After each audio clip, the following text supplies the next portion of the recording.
অনেকদিন ধরেই মাটির চুলার রান্না খেতে ইচ্ছে করছিল, কিন্তু গাইস দুঃখের বিষয় আমাদের মাটির চুলা নাই। তাই আমি মাটিতে গর্ত করে ইট দিয়ে একটা চুলা তৈরি করে নিয়েছি। আজকে রান্না হবে মাটির চুলায় মজাদার চিকেন কষা। Hey guys, welcome back to my daily blog. কেমন আছেন সবাই? আশা করি ভালো আছেন।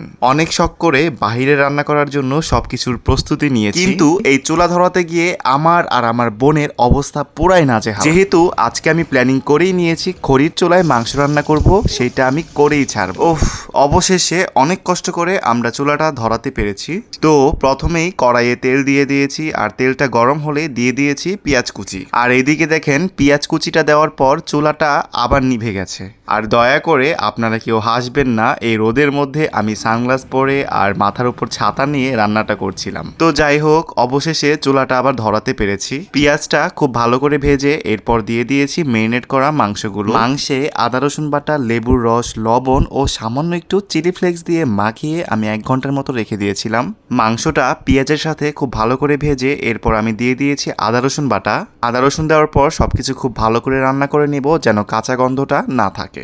এরপর আমি দিয়ে দিয়েছি মশলাগুলো। যেহেতু বাইরে রান্না করব, তাই আমি সবগুলো মশলা একসাথে পানি দিয়ে খুব ভালো করে পেস্ট করে নিয়েছি।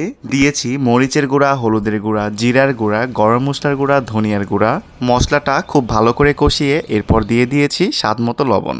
এইভাবে খড়ি দিয়ে রান্না করতে যে কতটা কষ্ট, সেটা আজকে আমি হাড়ে হাড়ে টের পেয়েছি। এইদিকে রোদে পুড়ে আমার আর আমার বোনের অবস্থা পুরাই খারাপ। সব থেকে বড় কথা গাইস, আপনাদের জন্যই এতটা কষ্ট করা। আজকের ব্লগটি তৈরি করতে আমার খুবই কষ্ট হয়েছে। আশা করি আপনারা লাইক, কমেন্ট, শেয়ার করে আমার পাশে থাকবেন। মাংসটা খুব ভালো করে কষিয়ে এরপর আমি দিয়ে দিয়েছি আলু, যেহেতু আমার মাংসের সাথে আলু খেতে খুবই ভালো লাগে। আলুটা দেওয়ার পর আমি দিয়ে দিয়েছি পানি।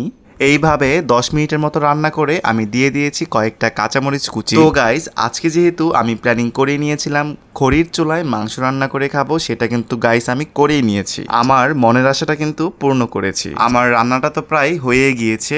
এই মাংসটা খেতে কি যে স্বাদ হয়েছিল, একটু ঝাল ঝাল, একটু ধোয়া ধোয়া গন্ধ, উফ দারুণ। আশা করি ভিডিওটা আপনাদের ভালো লেগেছে।